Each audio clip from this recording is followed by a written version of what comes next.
નમો દ્વૈ સૌર્યંતામ નમો દ્વૈ સૌર્યદામ નમો દ્વૈ સૌર્યામ નમો દ્વૈ સૌર્યામ નમો દ્વૈ સૌત્રિકાવતી સાવનમ ઓંકારમિંદુ સંયુક્ત નિત્યમ ધ્યાયંતિ યોગિન કામદમોક્ષદો શ્રી ઓંકારાય નમો નમઃ.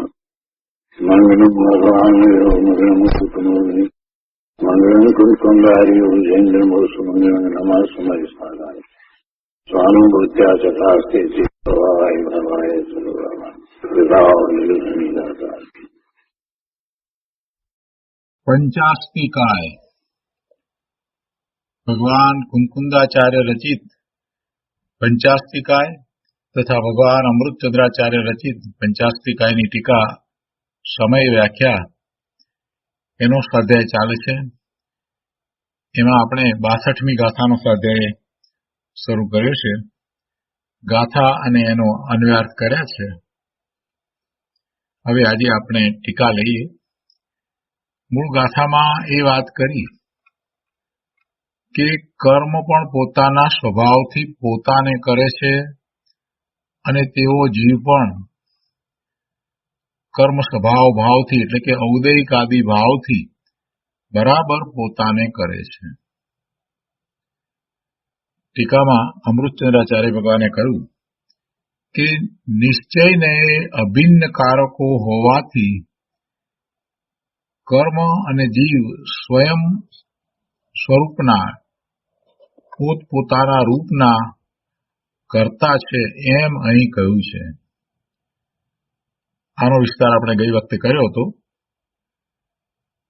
અભિન્ન કારકો એટલે જે પોતાથી જુદા નથી એવા કારકો.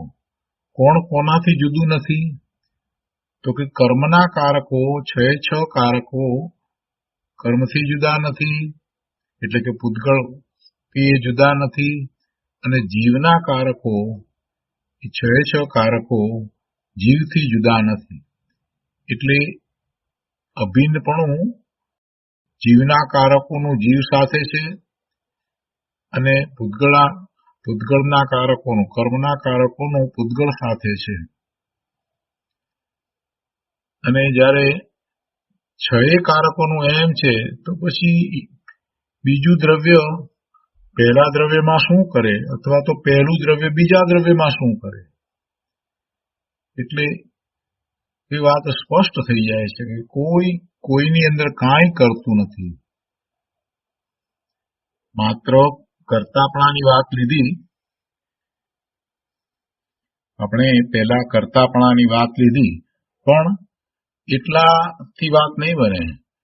6 કારકોનો વિચાર કરીએ તો 6 કારકોનું એમ છે કે એ 6 કારકો એ દ્રવ્યમાં જેમાં કાર્ય થાય છે એમાં એ 6 કારકો એના પોતાના છે.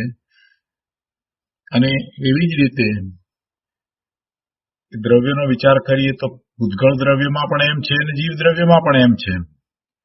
એટલે જીવમાં પણ જે કાર્ય થાય એનું કરતા જીવ છે એટલું જ નહીં, પણ એના 6 કારકો જીવના જ છે.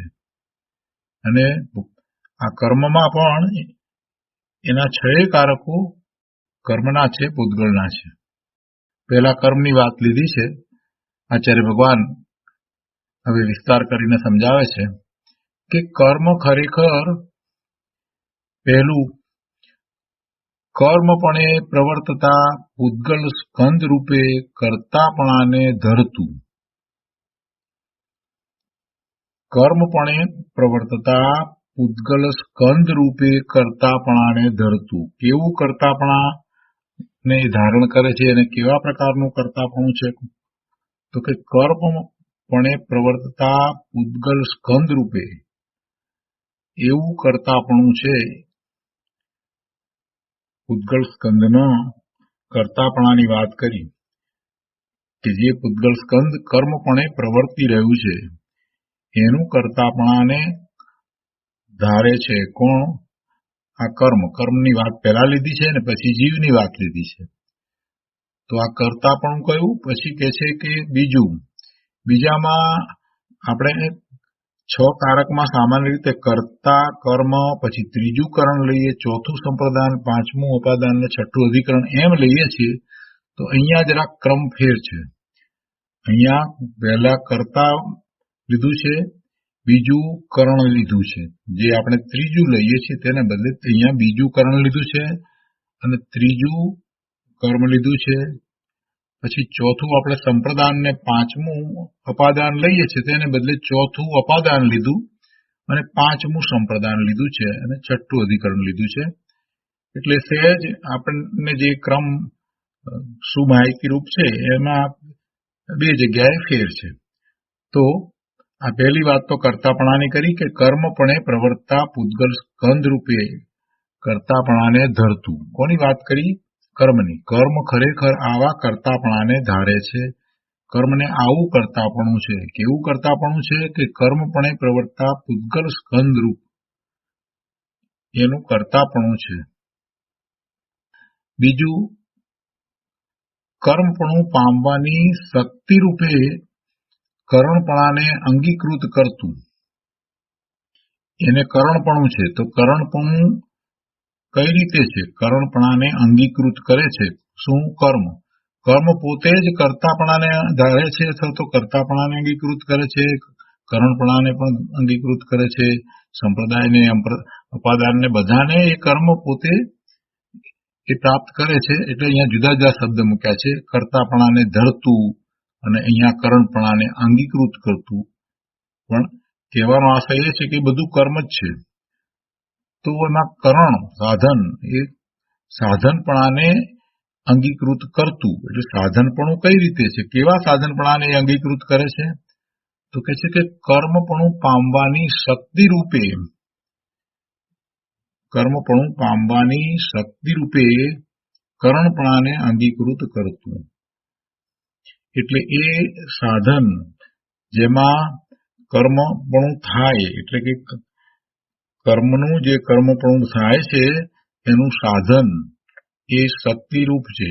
એટલે કર્મપણું પામવાની જે શક્તિ એનામાં રહી છે તે શક્તિ એ જ એનું સાધન છે. એટલે એને કરણ કહ્યું. કર્મપણું પામવાની શક્તિ રૂપે કરણપણાને અંગીકૃત કરતું. ત્રીજું, પ્રાપ્ય એવા કર્મત્વ પરિણામ રૂપે કર્મપણાને અનુભવતું. એટલે કર્મ પોતે કર્મ કરે છે, એટલે જે કાર્ય થાય છે તે કર્મ છે. તો પ્રાપ્ય એવા કર્મત્વ પરિણામ રૂપે કર્મપણાને અનુભવતું. કેવું કર્મપણું કહ્યું? કે જે પ્રાપ્ત થાય છે પરિણામ, તે શેના પરિણામ છે? એ કર્મના. એટલે કહે છે કે પ્રાપ્ય એવા કર્મત્વ પરિણામ રૂપે કર્મપણાને અનુભવતું. એટલે એ કર્મ થયું.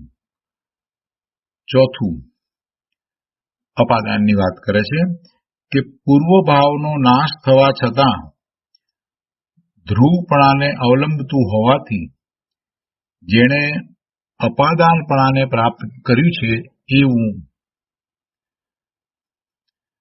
ભલે એમાં પૂર્વના ભાવનો નાશ થયો છે અને નવો ભાવ ઉત્પન્ન થયો છે, તે છતાંય એ ધ્રુવપણું છે તો એ ધ્રુવપણાને અવલંબે છે. એ પૂર્વની પર્યાયને પૂર્વ ભાવને અવલંબે છે એમ નથી. ધ્રુવપણાને અવલંબીને નવા નવા ભાવ થાય છે. એટલે પૂર્વના ભાવનો નાશ થાય અને નવો ભાવ ઉત્પન્ન થાય. તો એ ધ્રુવપણાને અવલંબીને થાય છે. ધ્રુવપણાને અવલંબીને આવા પરિણામ થાય છે. પૂર્વના પરિણામ નાશ એટલે પૂર્વનો ભાવ જે છે એનો નાશ અને નવો ભાવ ઉત્પન્ન થયો એ એક સમયમાં થાય છે. તો એ કોને અવલંબીને થાય છે? ધ્રુવપણાને અવલંબીને થાય છે. એટલે આવું ધ્રુવપણાને અવલંબતું એવું પૂર્વના ભાવનો નાશ થઈ અને નવો ભાવ ઉત્પન્ન થાય તો એમ એ ધ્રુવપણાને અવલંબીને થાય છે. તે એવું એને અપાદાનપણું પ્રાપ્ત કર્યું છે. શેમાંથી થાય છે? તો આ ધ્રુવપણાને અવલંબે છે એમાંથી આ અપાદાનપણું એને પ્રાપ્ત કર્યું છે. એનું અપાદાન કારણ એ છે. ધ્રુવપણું ક્યાં છે? ધ્રુવપણું કર્મને વિશે છે કે પૂતગલને વિશે છે? તો આ કર્મ ખરેખર તો પૂતગલનો સ્કંદ છે, તો ધ્રુવપણું પૂતગલનું ધ્રુવપણું, પૂતગલ પરમાણુ છે એનું ધ્રુવપણું છે. અને એવા ધ્રુવપણાને અવલંબે છે, એથી એમાં અપાદાન છે. કર્તાની વાત થઈ, પછી સાધનની વાત એટલે કર્ણની વાત થઈ, પછી કર્મ એની વાત થઈ, અને હવે અપાદાનની વાત કરે છે કે અપાદાન છે એને કારણે આ થાય છે તે અપાદાન. પૂર્વ ભાવનો નાશ થવા છતાં ધ્રુવપણાને અવલંબતું હોવાથી જેણે અપાદાનપણાને પ્રાપ્ત કર્યું છે એવું કર્મ. અને પાંચમું કહે છે કે ઉપજતા પરિણામ રૂપ કર્મ વડે સમાશ્રિત થતું હોવાથી, અર્થાત ઉપજતા પરિણામ રૂપ કાર્ય પોતાને દેવામાં આવતું હોવાથી, જે પરિણામ થયા, જે પરિણામ નવા ઉપજ્યા એ કોને પ્રાપ્ત થાય છે? પોતાને જ પ્રાપ્ત થાય છે, એટલે સંપ્રદાન થયું. ઉપજતા પરિણામ રૂપ કર્મ વડે સમાશ્રિત થતું હોવાથી, એટલે કે ઉપજતા પરિણામ રૂપ કાર્ય પોતાને દેવામાં આવતા હોવાથી એવું સંપ્રદાનપણું પણ એ કર્મનું જ છે. અહીંયા તો એ બધું કર્મનું જ છે એ વાત કરી રહ્યા છે. એ કર્તાપણું પણ કર્મનું છે, કરણપણું પણ કર્મનું છે, એને પણ એ કર્મ પોતે જ અંગીકાર કરે છે. કર્મ પણ એનું પોતાનું છે, અને અપાદાન પણ કર્મનું જ છે. અને હવે અહીંયા કહ્યું આ સંપ્રદાન, એ સંપ્રદાન પણ કર્મ જ છે. જે નવા પરિણામ થયા એ પરિણામ કોને પ્રાપ્ત થાય છે? કર્મને જ પ્રાપ્ત થાય છે. એ કોઈ બીજા અન્ય દ્રવ્યને તો પ્રાપ્ત થતા નથી. એટલે જેને માટે એ પરિણામ થયા છે, તો એ પરિણામ જેને પ્રાપ્ત થાય છે, જેને એ પરિણામનો લાભ મળે છે, એ સંપ્રદાન કહેવાય છે. તો સંપ્રદાન પણ કઈ રીતે છે? તો કે ઉપજતા પરિણામ જે છે એ પરિણામ એક રૂપ કાર્ય એ પોતે પોતાને જ આપે છે, એટલે કર્મને જ પ્રાપ્ત થાય છે. એમ કર્મને સંપ્રદાન પણ પોતાનું જ છે. અને છઠ્ઠું, ધારી રાખવામાં આવતા પરિણામનો આધાર હોવાથી જેણે અધિકરણપણાને ગ્રહ્યું છે એવું, ધારી રાખવામાં આવતા પરિણામનો આધાર હોવાથી જેણે અધિકરણપણાને ગ્રહ્યું છે એનો આધાર, અધિકરણપણું એટલે આધાર, આધાર એ આધાર પણ કર્મ પોતે જ છે. શેનો આધાર? કોણે આ ધારી રાખ્યું છે? કર્મે ધારી રાખ્યું છે. પૂતગલ પરમાણુનો સ્કંદ છે ને, અને એનું આ કર્મરૂપ અવસ્થાએ થવું, તો એમાં આધાર કોનો? તો કે એનો પોતાનો આધાર. વળી બીજો એનો કોનો આધાર હોય? આ જે પરિણામ થયા, તો એવા પરિણામ, ધારી રાખવામાં આવતા પરિણામ, એવા પરિણામનો આધાર કોણ? પૂતગલના આવા કર્મરૂપ પરિણામ થયા, એ કર્મ બંધાય છે અને કર્મના ઉદય આવે છે, કરી જાય છે, આ બધું કર્મમાં થાય છે ને, તો એ કર્મને વિશે કહે છે કે એનો આધાર, કર્મનો આધાર એટલે અધિકરણ એ પણ કર્મનું જ છે. એટલે આ કર્મ ખરેખર કરી અને આ છ કારકો કર્મના જ કયા, એ છ કારકો કર્મને વિશે જ રહ્યા છે, એ બીજે ક્યાંય બહાર કોઈના વિશે રહ્યા નથી. તો એવું સ્વયમેવ ષટકારક રૂપે વર્તતું થકવું અન્ય કારકની અપેક્ષા રાખતું નથી. કર્મ આ રીતે સ્વયમેવ ષટકારક રૂપે વર્તતું થકવું અન્ય કારકની અપેક્ષા રાખતું નથી. મૂળ ગાથામાં આ જ વાત છે. કર્મ જે છે એ પોતે ખરેખર સ્વયંમેવ ષટકારક રૂપે વર્તે છે, પ્રવર્તે છે, એટલે એને બીજા કોઈ કારકની અપેક્ષા નથી. છ કારકો રૂપે પોતે જ પરિણમે છે. કર્મ પોતે જ કરતા છે, કર્મ પોતે જ કરણ છે, કર્મ પોતે જ કર્મ એટલે કાર્ય છે, કર્મ પોતે જ સંપ્રદાન છે, કર્મ પોતે જ અપાદાન છે, કર્મ પોતે જ અધિકરણ છે. એટલે એ બધા રૂપે કર્મ પોતે જ સ્વયંમેવ વર્તે છે. એટલે કે છે કે કર્મ ખરેખર સ્વયમેવ ષટકારક રૂપે વર્તતું થકું અન્ય કારકની અપેક્ષા રાખતું નથી. હવે કહે છે કે એ પ્રમાણે જીવનું પણ છે. કુંકુંદાચાર્ય ભગવાને બંને માટે વાત કરીને કે કર્મ પણ પોતાના સ્વભાવથી પોતાને કરે છે અને તેઓ જીવ પણ આ ઉદયિકાદી જે 4 પ્રકારના ભાવની વાત કરી તો એ ભાવોથી બરાબર પોતાને કરે છે. હવે જીવની વાત કરે છે. ટીકામાં કહે છે કે એ પ્રમાણે જીવ પણ પોતે જ પોતાના ષટકારક રૂપે પ્રવર્તે છે, પરિણમે છે. એના ષટકારક પણ પોતાના જ છે. બીજા અન્ય કારકની જીવને પણ અપેક્ષા નથી. એ વાત હવે કહે છે કે એ પ્રમાણે જીવ પણ સ્વયંમેવ ષટકારક રૂપે વર્તતો થકો અન્ય કારકની અપેક્ષા રાખતો નથી. તો હવે જીવના ષટકારકો 6 કારકો કઈ રીતે છે એ વાત કરી છે. તો પહેલું તો કે ભાવ પર્યાયે પ્રવર્તતા આત્મદ્રવ્ય રૂપે કર્તાપણાને ધરતો. કેવું કર્તાપણું? ભાવ પર્યાય રૂપે પ્રવર્તતા આત્મદ્રવ્ય રૂપે. આત્મદ્રવ્યનું ભાવ પર્યાય રૂપે પ્રવર્તવું એનો કર્તા કોણ છે? જીવ પોતે જ છે. જે ભાવ પર્યાય કયા એટલે જીવના ભાવ, એ ભાવ તો ક્ષણિક છે ને એટલે પર્યાય રૂપ છે, એટલે ભાવ પર્યાય. તો ભાવ પર્યાય રૂપે કોણ પ્રવર્તે છે? આત્મદ્રવ્ય પોતે પ્રવર્તે છે. એટલે કર્તા એ કોણ છે? તો આત્મદ્રવ્ય છે, જીવ કર્તા છે.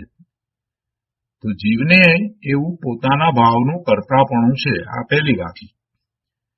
બીજી વાત અહીંયા કરણની લીધી છે, સાધન. તો કે છે કે ભાવ પર્યાય પામવાની શક્તિ રૂપે કરણપણાને અંગીકૃત કરતો જીવ. ભાવ પર્યાય પામવાની શક્તિ રૂપે કરણપણાને અંગીકૃત કરતો એટલે કે આ કરણપણું એ કેવું છે? તો કે ભાવ પર્યાય પામવાની શક્તિરૂપ છે. એ સાધન ભાવ પર્યાય એટલે ભાવ જે થાય છે જીવના જ થાય છે અને એવું થવાની શક્તિ એ એની છે, એ એનું સાધન છે. ભાવ પર્યાય પામવાની શક્તિ, ભાવ પર્યાયને કોણ પામે છે? જીવ પોતે. અને એ ભાવ પર્યાયને પામવાની જે શક્તિ એને સાધન કર્યું. ભાવ પર્યાયને પ્રાપ્ત કરે, પોતે પ્રાપ્ત કરે એ તો સંપ્રદાન થાય, પણ ભાવ પર્યાયને પામવાની શક્તિરૂપ સાધન છે એવું કરણ એ પણ જીવ જ છે. ત્રીજું, પ્રાપ્ત એવા ભાવ પર્યાય રૂપે કર્મપણાને અનુભવતો એટલે એ એનું કાર્ય. પ્રાપ્ત એવા ભાવ પર્યાય રૂપે કર્મપણાને અનુભવતો જીવ પોતે જ કર્મપણાને અનુભવે છે. કાર્યને કોણ અનુભવે છે? એટલે કે કાર્ય શું છે? જીવનું કાર્ય જીવને વિશે જ છે. જીવને વિશે જ જીવનું કાર્ય છે. જીવનું કર્મ એ જીવને વિશે જ છે. જીવ જેમ પોતાના ભાવનો કર્તા છે એવી રીતે જે ભાવ થયો એ કાર્ય કર્મ જે છે એ પણ જીવને વિશે જ છે. એટલે એનું કર્મ એ જીવનું જ છે. એટલે એમ એ કર્મપણાને અનુભવતો. કર્મપણાને અનુભવતો એટલે જડ કર્મને અનુભવવાની વાત નથી. અહીંયા પોતાનું જે કાર્ય છે આ ભાવરૂપ કાર્ય એને અનુભવે છે. કાર્ય શું થાય છે જીવમાં? આ ભાવ થયા એ કાર્ય. તો એ ભાવનો કર્તા જીવ છે અને એનું સાધન કરણ પણ જીવ પોતે જ છે. એ કરણ રૂપે પણ જીવ છે અને જે કાર્ય થયું એ કર્મ. તો એવા કર્મપણાને અનુભવતો એટલે એ કાર્યને પોતાને વિશે જ છે એમ કહ્યું. એટલે કર્તાપણું પણ એનું, કરણપણું પણ એનું અને કર્મ પણ એ જ છે. હવે ચોથું, પૂર્વ ભાવ પર્યાયનો નાશ થવા છતાં ધ્રુવપણાને અવલંબતો હોવાથી જેણે અપાદાનપણાને પ્રાપ્ત કર્યું છે એવો ધ્રુવને અનુસરે છે, એટલે એનો તો કઈ નાશ થતો નથી. જે પહેલાની પૂર્વની પર્યાય હતી એનો નાશ થાય છે, પણ એ પૂર્વની પર્યાયને ક્યાં અવલંબે છે? એ અવલંબે છે તો ધ્રુવપણાને. એટલે ધ્રુવપણાને અવલંબે છે એ જ એનું અપાદાન કારણ છે. ઉપાદાન કહીએ છીએ આપણે, તો એ ઉપાદાન આના ઉપરથી આપણને સમજાય છે કે જે કાયમ રહે છે એ ઉપાદાન છે, જે બદલાતી પર્યાય છે એ ખરેખર ઉપાદાન નથી. કોઈક અપેક્ષાએ ક્ષણિક પર્યાયને, પૂર્વની પર્યાયને ઉત્તર પર્યાયનું એમાં અપાદાન એટલે ઉપાદાન કારણ કહેવામાં આવે છે, પણ એ કોઈક અપેક્ષાએ. દ્રવ્યમાં ઉપાદાન કારણની વાત કરી તો દ્રવ્ય પોતે ઉપાદાન કારણ છે, અને કોઈક અપેક્ષાએ ક્યારેક એમ પણ કહેવામાં આવે છે કે પૂર્વની પર્યાય છે એ ઉપાદાન છે, એમ પણ કહેવામાં આવે છે. આપણે ઉપાદાન સંબંધી વાત કરીએ છીએ ત્યારે, પણ એ એનું છે, દ્રવ્યનું છે. ખરેખર તો એ દ્રવ્યનું છે. એટલે આ જીવને એ ઉપાદાનની વાત કરતા હોય તો એ ઉપાદાન કારણ જીવ પોતે જ છે. એટલે એને એ અપાદાનપણું જે છે એ પોતામાંથી જ પ્રાપ્ત થાય છે. તે અપાદાનપણું એનું પોતાનું જ છે. પૂર્વભાવ પર્યાયનો નાશ થવા છતાં એ ધ્રુવપણાને અવલંબતો હોવાથી જેણે અપાદાનપણાને પ્રાપ્ત કર્યું છે એવો જીવ. પાંચમું, ઉપજતા ભાવ પર્યાય રૂપ કર્મ વડે સમાશ્રિત થતો હોવાથી, એટલે કે ઉપજતા ભાવ પર્યાય રૂપ કાર્ય પોતાને દેવામાં આવતું હોવાથી, ઉપજતું જે ભાવ, એ ઉપજતો ભાવ કોને મળે છે? બીજા કોઈ બહારનાને મળે છે? પોતાને જ મળે છે. ભાવ નું દાન પોતે પોતાને જ કરે છે. એવું સંપ્રદાન પણ એનું પોતાનું છે. એમ એ સંપ્રદાનપણાને પામેલો છે. સંપ્રદાનપણું કઈ રીતે છે? તો કે જે ભાવ પર્યાય થાય છે, જે નવા નવા ભાવ થયા, તો ઉપજતા ભાવ પર્યાય રૂપ કાર્ય એ કર્મ વડે સમાશ્રિત થતો હોવાથી, અર્થાત ઉપજતા ભાવ પર્યાય રૂપ કાર્યને એ પોતે જ દે છે. કોને દે છે? પોતાને આપે છે. એટલે એ લેનારો, પ્રાપ્ત કરનારો, એનો લાભાર્થી જીવ પોતે જ છે. પોતાના ભાવનો લાભાર્થી જીવ પોતે જ છે. એટલે કે એ ભાવ જીવને પોતાને થયો છે. જીવ તો એ ભાવને પ્રાપ્ત પણ જીવ જ કરે છે. એ ભાવ કોઈ બીજામાં પહોંચતો નથી. જીવનો ભાવ જે નવો થયો એ જીવનો ભાવ જીવે કોને આપ્યો? આપણે કહીએ કે જીવને શુભ ભાવ થયો તો શુભ ભાવ એને કોને આપ્યો? પદ પદાર્થના લક્ષ્ય શુભ ભાવ થયો તો એ શુભ ભાવ એ પર પદાર્થને એને આપ્યો? ના, એને પોતાને જ આપ્યો છે. એટલે જે ભાવ જીવને થાય છે એનો પ્રાપ્ત કરવા વાળો જીવ પોતે જ છે. એટલે સંપ્રદાન પણ એ પોતે જ છે. આખી વાત એવી છે કે જે દ્રવ્ય છે એમાં જે ષટકારકો છે અને જે કાર્ય થાય છે, આ બધું એ એની દ્રવ્યની સીમામાં જ છે. એની બહાર કાંઈ થતું જ નથી.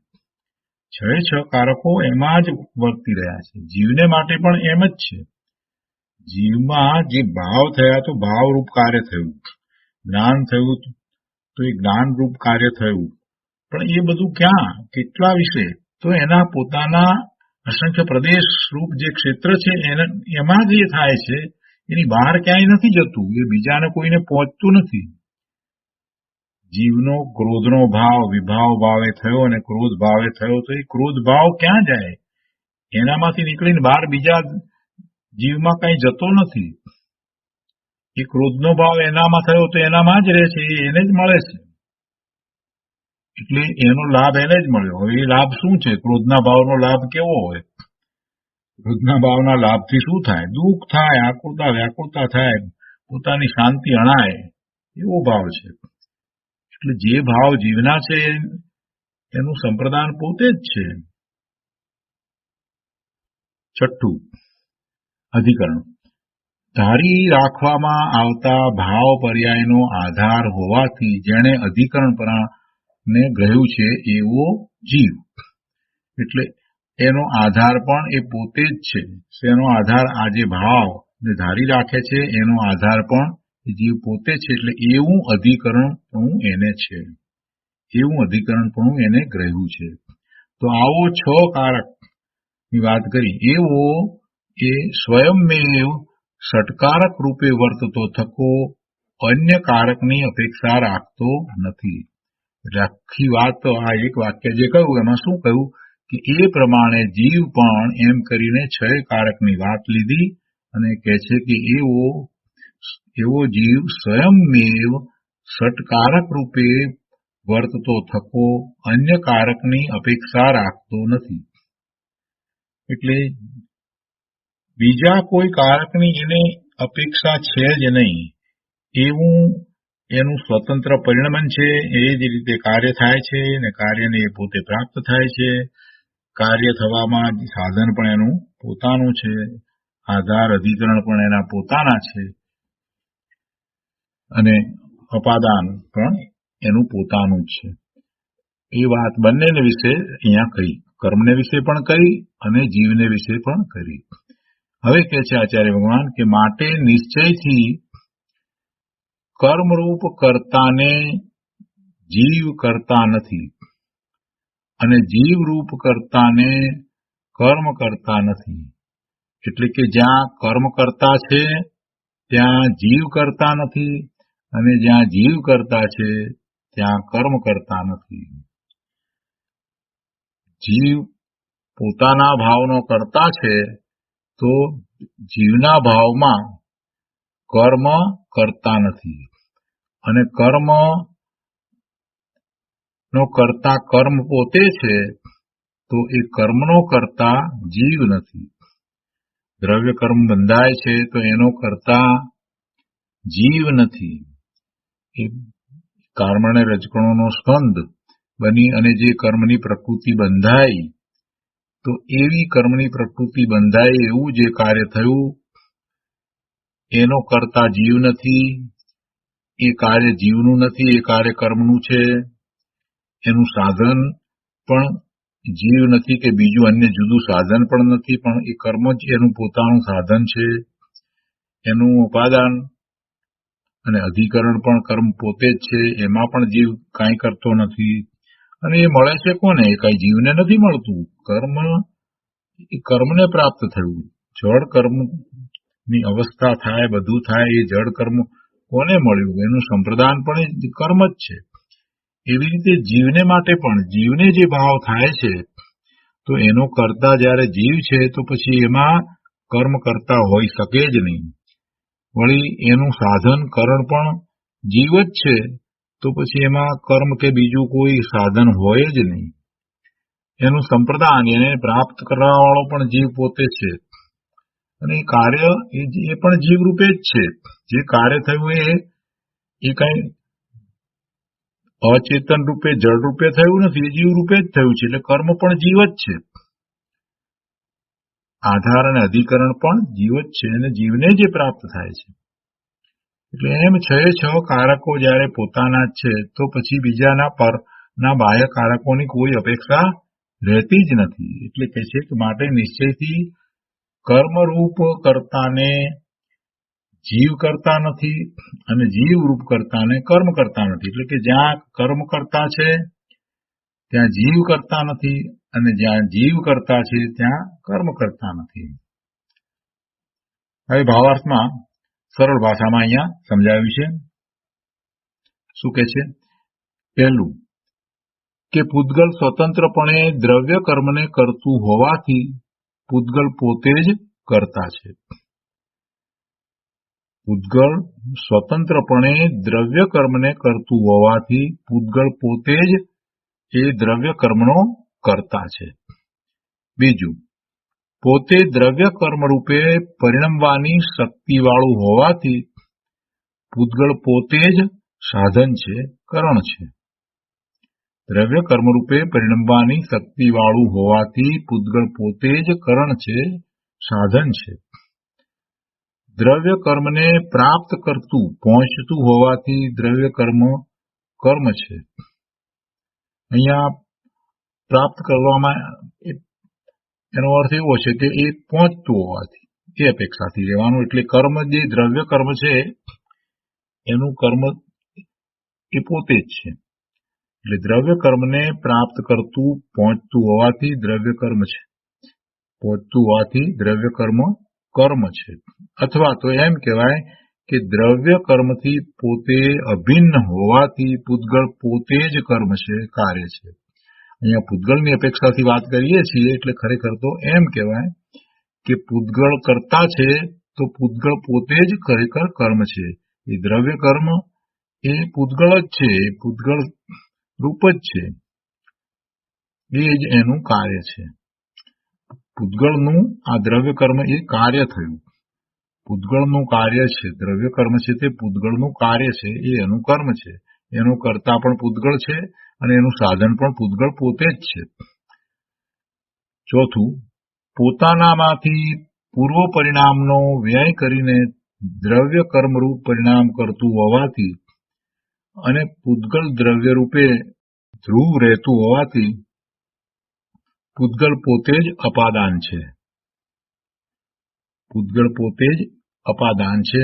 પાંચમું, પોતાને દ્રવ્ય કર્મરૂપ પરિણામ દેતું હોવાથી પૂતગળ પોતે જ સંપ્રદાન છે. દ્રવ્ય કર્મના પરિણામ દ્રવ્ય કર્મને વિશે છે, એટલે કે દ્રવ્ય કર્મને જ પ્રાપ્ત થાય છે. દ્રવ્ય કર્મના પરિણામને પ્રાપ્ત કરનાર પણ એ પૂતગળ છે, પૂતગળનો સ્કંદ છે, એ જ એને પ્રાપ્ત કરે છે. એટલે સંપ્રદાન પણ એ જ છે. જો આ નિર્ણય થાય તો એને જીવને બહુ શાંતિ થઈ જાય કે કર્મ ના જે પરિણામ દ્રવ્ય કર્મ જે છે એના પરિણામ જીવને ખરેખર પ્રાપ્ત થતા જ નથી. એના પરિણામ, એનું પરિણમન થાય, ઉદય આવે, આ બધું જે કંઈ થાય એ સંક્રમણ, ઉત્કર્ષણ, અપકર્ષણ જે બધું થવું હોય તે થાય, એ બધું કોણ પ્રાપ્ત કરે છે? જીવ પ્રાપ્ત કરે છે. એ જીવ નથી પ્રાપ્ત કરતો. એ બધું કર્મનું કર્મમાં જ રહ્યું. એ કર્મ પોતે જ પ્રાપ્ત કરે છે. એને કર્મ પોતે જ પ્રાપ્ત કરે છે. જો એને જીવ પ્રાપ્ત કરતો હોય તો શું થાય? જરાક વિચાર કરીએ. જો એ કર્મના પરિણામને જો જીવ પ્રાપ્ત કરતો હોય તો શું થાય? તો જીવ ક્યારેય સમ્યક દર્શન પ્રગટ કરી ન શકે, સિદ્ધત્વ પણ પ્રગટ ન કરી શકે, ક્યારેય એ સુખ શાંતિને પ્રગટ કરી શકે જ નહીં. એટલે ખરેખર એ આ દ્રવ્ય કર્મરૂપ પરિણામ જે છે, દ્રવ્ય કર્મના જે પરિણામ જે છે, એ પરિણામને કોણ પ્રાપ્ત કરે? એ દ્રવ્ય કર્મ પોતે જ પ્રાપ્ત કરે છે. એટલે પરિણામે ખરેખર તો એ કર્મને વિશે જ રહે છે. કર્મના ઉદય આવે અને જે પરિણામ થાય એ પરિણામ આપણે એમ કહીએ જીવ વિપાકી ને ભવ વિપાકી ને બધું બરાબર, પણ એ કઈ જીવના પ્રદેશમાં પહોંચતા નથી. એ પરિણામ જે છે તે બધા કર્મને વિશે જ રહે છે. જો જીવ એનું લક્ષ્ય કરતો નથી અને પોતે પોતાના સ્વભાવ ભાવે રહે છે તો કોઈ કર્મ એને નડતું નથી. આ વાત આમાંથી આપણને બહુ સહેલાઈથી સમજાઈ જાય છે. કેમ કે સંપ્રદાન એ પોતે જ છે. એમ નથી કહ્યું કે દ્રવ્ય કર્મ જે છે એ બન્યું, પૂતગળના સ્કંદરૂપે દ્રવ્ય કર્મ બન્યું અને એ જીવને પ્રાપ્ત થયું, જીવ એનું સંપ્રદાન, એમ ન કહ્યું. આ જ મૂળમાં ભૂલ છે. લોકોને એમ જ છે કે આ જે કર્મ બંધાણા તે જીવને, એટલે જીવને કર્મો પ્રાપ્ત થયા અને પછી જે કઈ કર્મનું થાય જીવમાં થાય. અરે ભાઈ, સમજ ભાઈ, એ જડ કર્મ છે ને, જડ કર્મ એ ચેતન કેવી રીતે ગ્રહે? એ બધું જડનું થયું. હારમણે રજકણો ભેગા થઈ અને કર્મ બંધાયા અને એ દ્રવ્ય કર્મ બંધાયું. એ કોને મળ્યું? જીવને મળ્યું. જીવને ન મળે, જીવને નથી મળતું.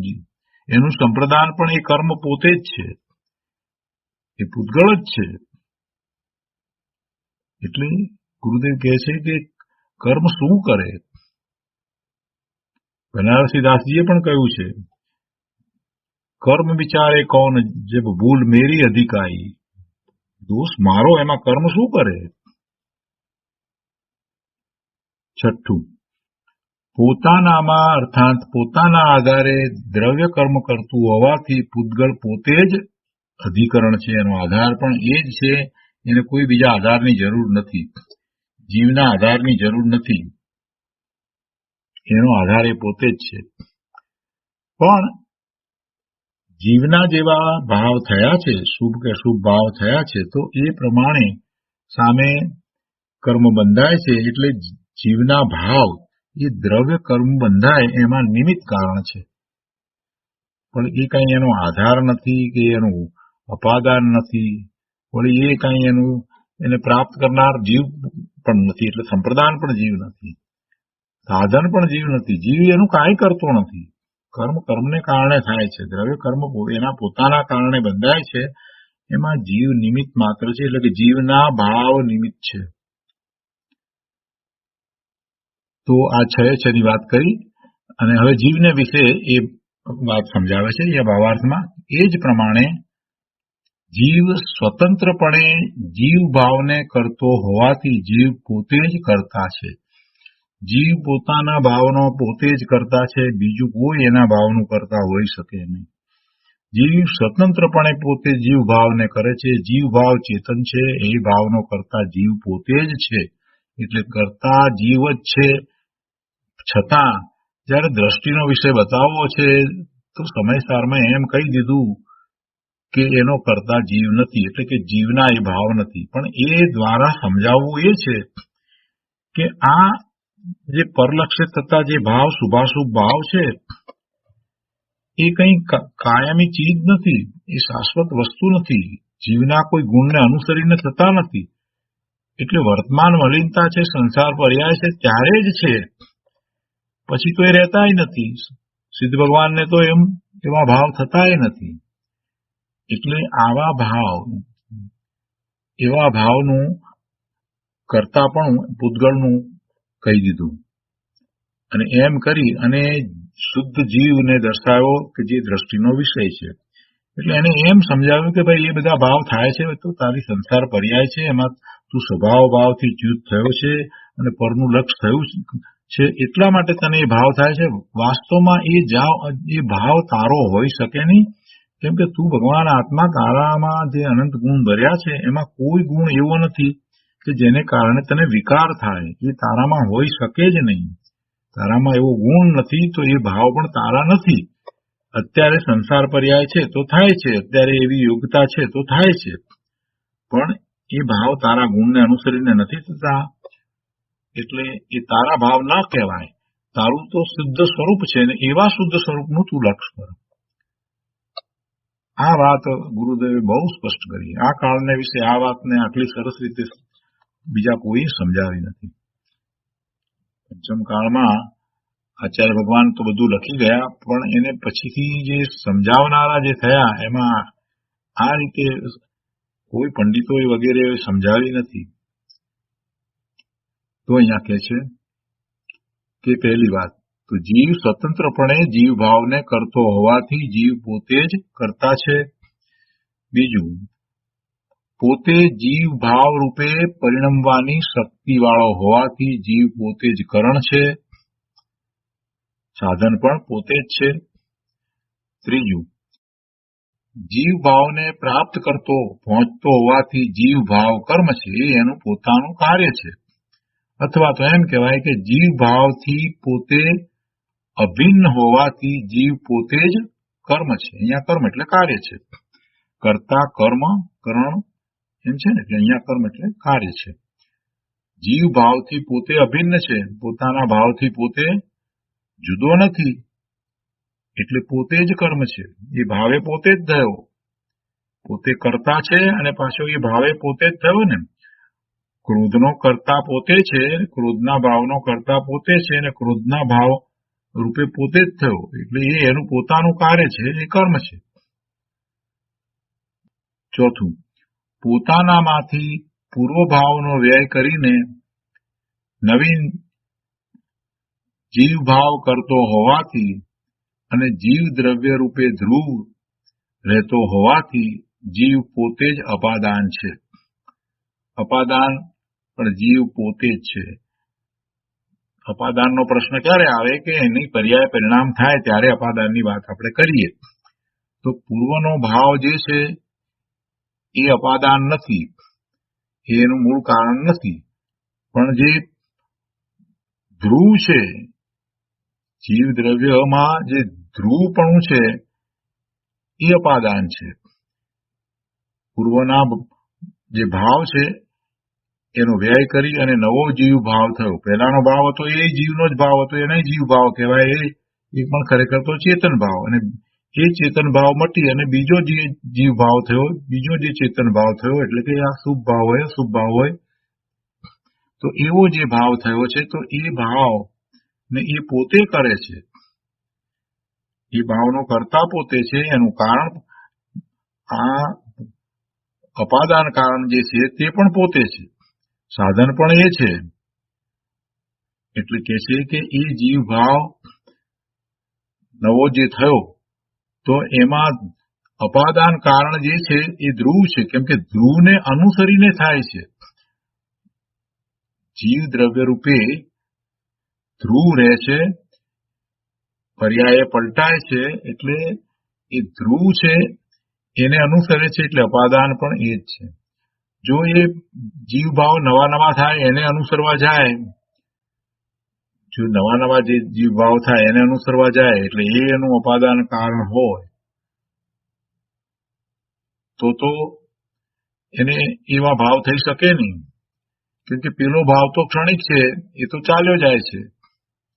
કોઈ અપેક્ષાએ આપણે એમ કહીએ છીએ કે પૂર્વની પર્યાય છે તે ઉત્તર પર્યાયનું ઉપાદાન કારણ છે, પણ ધ્રુવ હોય નહીં, દ્રવ્ય હોય નહીં, તો ક્યાંથી એ થાય? એટલે મૂળ તો દ્રવ્ય છે, તો એટલે દ્રવ્ય ખરેખર તો ઉપાદાન કારણ છે. એટલે અપાદાન એ આ ધ્રુવ રહેતો ભાવ છે, દ્રવ્ય છે, તે અપાદાન કારણ છે. પાંચમું, પોતાને જીવ ભાવ દેતો હોવાથી જીવ પોતે જ સંપ્રદાન છે. જીવનો ભાવ જીવને જ પ્રાપ્ત થાય છે ને. જીવનો ભાવને પ્રાપ્ત કરનાર ક્યાં બીજો સામો જીવ છે? જીવના ભાવને પ્રાપ્ત કોણ કરે? જીવનો ભાવ જીવના એના અસંખ્યાત પ્રદેશ જેટલું ક્ષેત્ર છે એટલા ભાવમાં જ રહે છે.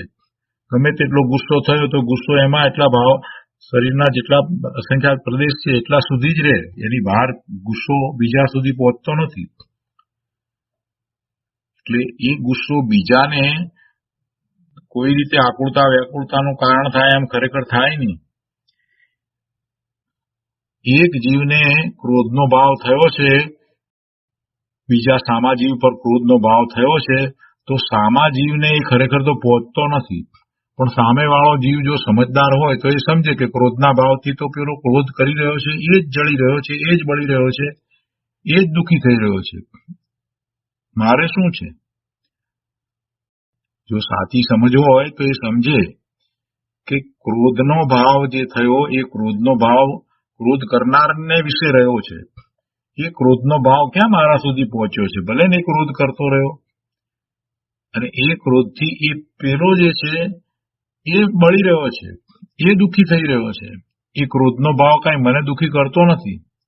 જો સાચી સમજ હોય તો સામો વ્યક્તિ દુઃખી ન થાય. આપણી ઉપર કોઈ ક્રોધ કરે અથવા તો કોઈ આપણને અપશબ્દ બોલે, કંઈ પણ કહે, તો એ ભાવ એ વખતે જે કહેનાર છે એનો છે, અને એ ભાવને કારણે એ દુઃખી થઈ રહ્યો છે. એ ભાવ મારા સુધી ક્યાં પહોંચે છે?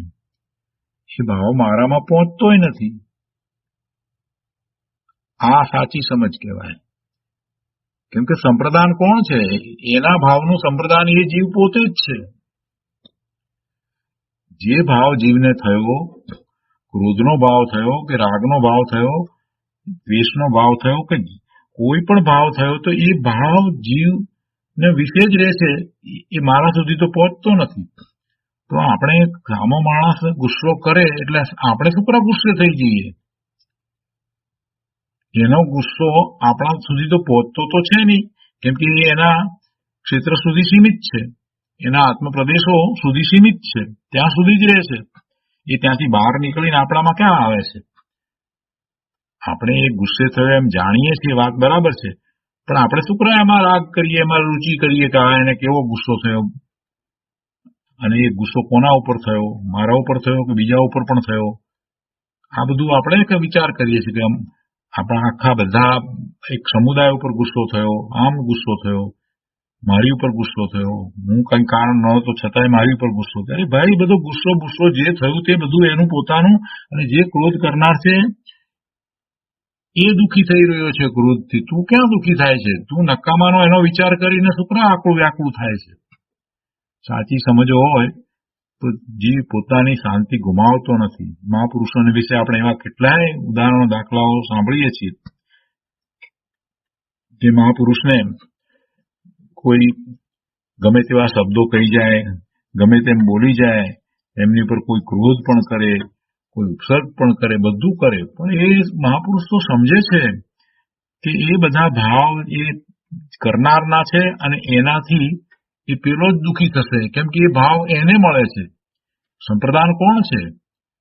સંપ્રદાન બીજો અન્ય જીવ નથી થઈ શકતો, એટલે મને એ પ્રાપ્ત નથી થતા. મુનિ તો સમજે છે, એનો ક્રોધ એનામાં, એના ભાવ એનામાં, પોતાના ભાવમાં જે રહ્યો છે એનો ભાવ બીજા સુધી પહોંચતો નથી. છતાંય આ પાછો ગુસ્સો કરે છે એમ ધારીને ગુસ્સો, ક્રોધ કરે છે કે પેલા ઉપર હું ગુસ્સે થઈશ એટલે કંઈક એના પરિણામ આવશે, પણ એ પરિણામ વિપરીત જ આવે છે, કેમ કે પેલો મિથ્યા દ્રષ્ટિ છે એટલે એ એમ માને છે કે આ ગુસ્સો મારા સુધી પહોંચ્યો, પેલાનો ભાવ મારા સુધી પહોંચ્યો. એટલે બેમાંથી એકને પણ જો સાચી સમજણ હોય તો દુઃખ થાય નહીં, જેને સમજણ હોય એને દુઃખ ન થાય. છઠ્ઠું, પોતાનામાં અર્થાત પોતાના આધારે જીવ ભાવ કરતો હોવાથી જીવ પોતે જ અધિકરણ છે. એનો આધાર જીવ પોતે જ છે, એને બીજા કોઈના આધારની જરૂર નથી, કોઈ બીજા કારકની જરૂર છે જ નહીં. જીવ સક્ષમ છે, પોતાના ભાવ માટે સક્ષમ છે. આ વિભાવ ભાવોની વાત કરી, પણ એ સ્વભાવ ભાવે સ્થિર રહેવા માટે સક્ષમ છે. વિભાવ ભાવની તો વાત મૂકો બાજુ પર, પણ પ્રભુ એ જે પોતાનો સ્વભાવ છે એવા સ્વભાવ ભાવે એકાગ્રતા કરીને રહે અને આનંદની અનુભૂતિ કરે એ માટે એ સક્ષમ છે. એટલું જ નહીં, પણ એવા ભાવે ખૂબ લાંબો સમય સુધી રહે એટલે લીનતા કરે એ માટે સક્ષમ છે. એટલું જ નહીં, પણ એમાં સ્થિર થઈ જાય ને કેવળ જ્ઞાન પ્રગટ કરે ને શાશ્વત સુખ, આનંદ, શાંતિની દશાને પ્રગટ કરે, અવ્યવહાર સુખની દશાને હંમેશને માટે પ્રાપ્ત કરી લે, એ માટે પણ જીવ સક્ષમ છે. એને બીજા કોઈની એમાં જરૂર જ નથી, બીજા કોઈ અન્ય કારકોની જરૂર નથી, એની કોઈની અપેક્ષા નથી કે આવે તો થાય, એમ નથી. એક એક કારકમાંથી બહુ શાંત ચિત્તે વિચાર કરીએ તો આપણને ઘણું બધું સમજાય છે કે આવો જીવ, એના કારકો પણ એના પોતાના, એને બીજા અન્ય કારકની જરૂર નહીં. આવું મારું સ્વરૂપ, પછી પોતાની પર વાત ઉતારવાની ને, અધ્યાયમાં તો એમ છે ને કે બસ આખી વાતને પછી પોતાની પર ઉતારવાની છે ને. આવો જીવ તે હું, મારા બધા કારકો મારા પોતાના, બધું મને પોતાને પ્રાપ્ત થાય. શુભભાવ થાય છે તો કશાય મંદ થાય છે, એટલે એટલા પ્રમાણમાં અશાંતિ ઓછી થાય છે તો એ પણ મને જ પ્રાપ્ત થાય છે. અને અશુભ ભાવ થાય છે તો મારી શાંતિ હણાય છે, મને દુઃખ થાય છે તો એ પણ મને જ પ્રાપ્ત થાય છે. અને શુદ્ધ ભાવે થઉં છું તો શુદ્ધ ભાવને કારણે પરમ આનંદ, સુખ, શાંતિનો જે અનુભવ થાય છે, એની પ્રાપ્તિ થાય છે, એ પણ મને જ થાય છે. અને એ બધામાં કોઈની મારે જરૂર નથી, કોઈની મને અપેક્ષા નથી. કેટલી સરસ વાત કરી છે આચાર્ય ભગવાને, આંખ ઉગાડી નાખે એવી વાત કરી છે. અહીંયા કહે છે કે આ રીતે પૂતગલની કર્મોદય આદિ રૂપે કે કર્મબંધ આદિ રૂપે પરિણમવાની ક્રિયાને વિશે ખરેખર પૂતગલ જ સ્વયંમેવ છ કારક રૂપે વર્તતું હોવાથી તેને અન્ય કારકોની અપેક્ષા નથી, તથા જીવની ઔદૈક આદિ ભાવરૂપે પરિણમવાની ક્રિયાને વિશે ખરેખર જીવ જ સ્વયંમેવ છ કારક રૂપે વર્તતો હોવાથી તેને અન્ય કારકોની અપેક્ષા નથી. પૂતગલની અને જીવની ઉપરોક્ત ક્રિયાઓ એક જ કાળે વર્તતી હોવા છતાં પણ પૌદ્ગલિક ક્રિયાને વિશે વર્તતા પૂતગળના 6 કારકો જીવ કારકોથી તદ્દન ભિન્ન અને નિરપેક્ષ છે, તથા જીવ ભાવરૂપ ક્રિયાને વિશે વર્તતા જીવના 6 કારકો પૂતગળના કારકોથી તદ્દન ભિન્ન અને નિરપેક્ષ છે. એટલે બંનેના કારકો ભિન્ન છે.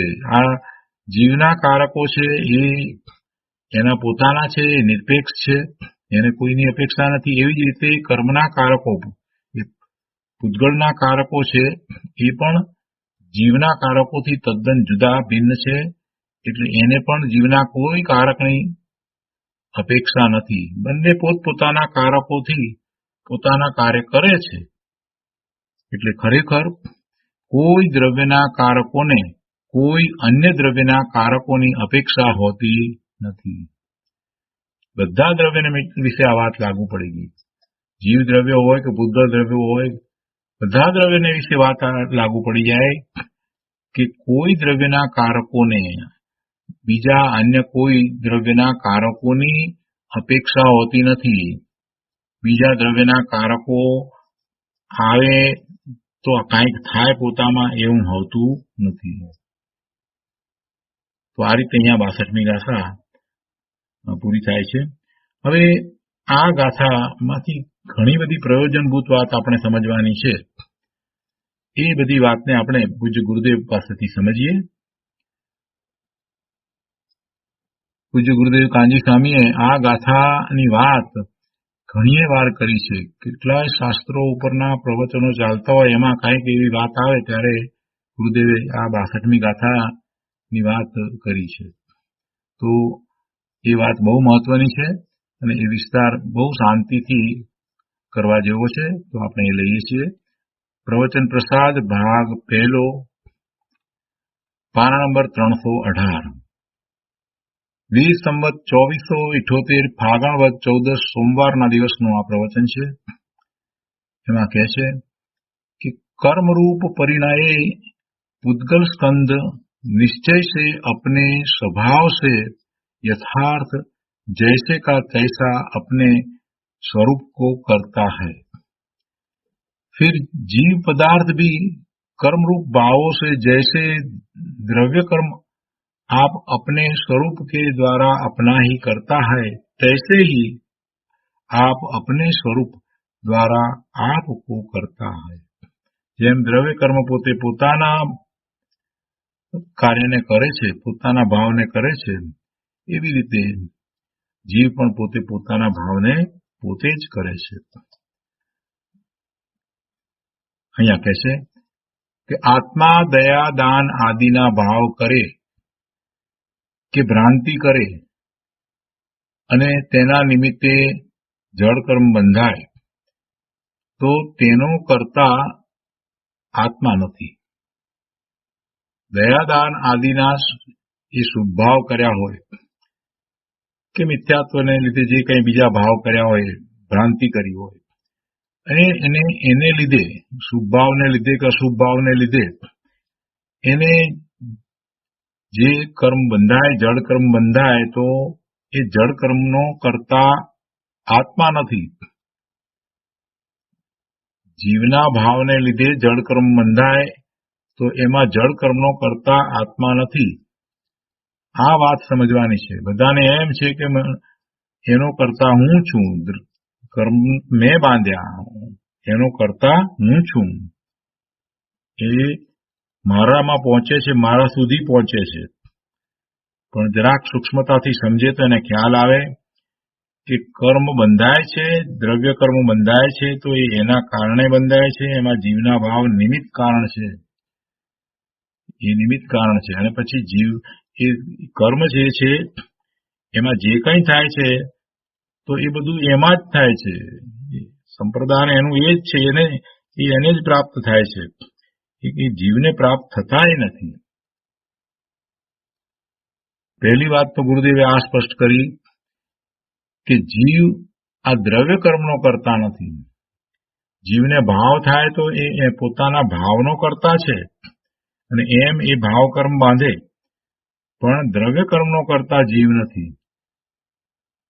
આત્મા દયાદાન આદિના ભાવ કરે કે ભ્રાંતિ કરે અને તેના નિમિત્તે આ ભાવ કર્યા તો એના નિમિત્તે જળ કર્મ બંધાય, દ્રવ્ય કર્મ બંધાય તો તેનો કરતા આત્મા નથી, એનો કરતા પૂતગળ દ્રવ્ય પોતે છે. તો જીવ શું? તો કે જીવના ભાવ એમાં નિમિત્ત, જીવના ભાવ એમાં નિમિત્ત. પૂતગળ દ્રવ્ય પોતે કરતા થઈ કાર્યરૂપ થાય છે અને જીવ પણ પોતાના કાર્યનો કરતા છે, એટલે કોઈ કોઈના કાર્ય કરતું જ નથી. અહીંયા કહે છે ભાવાર્થમાં કે જીવ તથા પૂતગળમાં અભેદ 6 કારક બતાવવામાં આવે છે. ટીકાની પહેલી લીટીમાં જે વાત કરી ને અભેદ 6 કારક, તો પહેલા એને ગુરુદેવ સમજાવે છે કે જીવ તથા પૂતગળમાં અભેદ 6 કારક બતાવવામાં આવે છે. પહેલું કર્તા. કર્મ યોગ્ય પૂતગળ સ્કંદો કર્મને કરે છે, માટે પૂતગળ દ્રવ્ય કર્મનો કરતા છે. જીવ તેને કરતો નથી. કર્મ થવાને યોગ્ય પૂતગળ પરમાણુ છે, એનો જે સ્કંદ થાય છે તો એનું કરતાપણું જીવને નથી, એ પૂતગળ જ એને કરે છે. કર્મ યોગ્ય પૂતગળ સ્કંદો કર્મને કરે છે, એટલે એવું કર્મ બંધાય છે ભેગા થઈને, તો એ કર્મની પ્રકૃતિ બંધાઈ એનું કરતાપણું એ પૂતગળનું છે. પૂતગળ દ્રવ્ય કર્મ એનો કરતા છે, જીવ એને કરતો નથી. એક ઉદાહરણ આપીને વાત ગુરુદેવ સમજાવે છે કે આ હાથ છે તેની ક્ષેત્રાંતર થવાની ક્રિયાનો કરતા તે પૂતગળ સ્કંદો છે, પણ આત્મા તેનો કરતા નથી. હાથ છે તે શરીરનો ભાગ અને શરીર આખું પૂતગળનો સ્કંદ છે, તો હાથ પણ પૂતગળનો સ્કંદ જ હોય, અને પૂતગળના સ્કંદનું ક્ષેત્રાંતર થવું, હાથ હલ્યો તો એવા ક્ષેત્રાંતર રૂપ ક્રિયા થઈ, એ પૂતગળના સ્કંદની થઈ એટલે હાથની થઈ, તો એનો કરતા પૂતગળ સ્કંદ છે, પણ આત્મા એનો કરતા નથી. આવી વાત કરીએ એટલે સામાન્ય રીતે કોઈને પ્રશ્ન થાય જ કે જીવ ન હોય ત્યારે તો એમ ક્ષેત્રાંતર થતું નથી, એમ હાથ હાલતો નથી ને. જીવ છે ત્યારે હાથ હલે છે ને, જીવ છે ત્યારે હાથ ઊંચો નીચો થાય છે ને, છતાંય જીવને હાથ હલાવવાની ક્રિયાનો કરતા કેમ નથી કહેતા? આ ચોખ્ખું દેખાય છે ને આંખથી અમને, તો એનું સમાધાન આપ્યું છે. એક વાતને પકડી રાખીએ તો સમાધાન દર વખતે પછી યાદ કરવાની જરૂર ન પડે કે લકવો થાય છે, પક્ષઘાત થાય, પેરાલિસિસ થાય છે, તો પણ જીવને ભાવ તો છે જ હાથ હલાવવાનો. ઘણી મહેનત કરતો હોય પણ ક્યાં હાથ હલાવી શકે છે? જીવ હાથને હલાવી શકતો નથી. કેમ હલાવી નથી શકતો? જીવ તો છે ત્યાં, જીવ છે છતાંય હાથ નથી હલતો ને. જો જીવથી હાથ હલતો હોય તો ત્યારે પણ હલવો જ જોઈએ. કોઈ એવો સમય જ ન હોવો જોઈએ કે જ્યારે જીવ હાથને ન હલાવી શકે. જીવ જ્યાં સુધી હાથ સાથે રહ્યો છે ત્યાં સુધી એ હાથને હલાવે જ, એમ જ થવું જોઈએ, પણ એમ તો બનતું નથી. આપણે જોઈએ છીએ લકવો થઈ જાય, પેરાલિસિસ થઈ જાય તો જીવ ગમે તેટલો પ્રયત્ન કરે પણ હાથ હલાવી શકતો નથી. એટલે એટલી વાતને પકડી રાખીએ તો આપણને ખ્યાલ આવે કે ખરેખર જીવ કરતા નથી. ભલે આપણને દેખાય જીવના ભાવ એવા હાથ હલાવવાના થયા, કેમ કે જીવને ભાવ થાય હાથ હલાવવાના. ખરેખર કઈ જીવ હાથમાં ક્રિયા કરી શકે નહીં, કેમ કે હાથ જે છે એના પરમાણુ જુદા, એ જળ પરમાણુ નહીં. જળ પરમાણુ ના કાર્ય ચેતન જીવ કરી શકે નહીં. એક દ્રવ્ય બીજા દ્રવ્યના કાર્ય કરે નહીં. એક દ્રવ્યના કારકો જે છે તે તેના જ હોય, બીજા દ્રવ્યના કારકો હોય એ એના જ હોય. કોઈ કોઈના કારકો કોઈ સાથે મળીને કામ કરે એમ પણ બને નહીં. તો એનું સમાધાન અહીંયા આપ્યું છે. એ સમાધાન આપણે આવતી વખતે લઈશું. એના ઉપર ઘણો બધો વિચાર કરવાનો છે. ઘણી બધી માન્યતાઓ આપણી જે છે એ બધી માન્યતાઓનું ખંડન કરવા વાળી આ ગાથા છે, એટલે શાંતિથી કરીશું. આજનો સ્વાધ્યાય અહીંયા સુધી રાખીએ છીએ. હવે સુખધામ બોલીએ. સુખધામ અનંત સુસંત ચરિત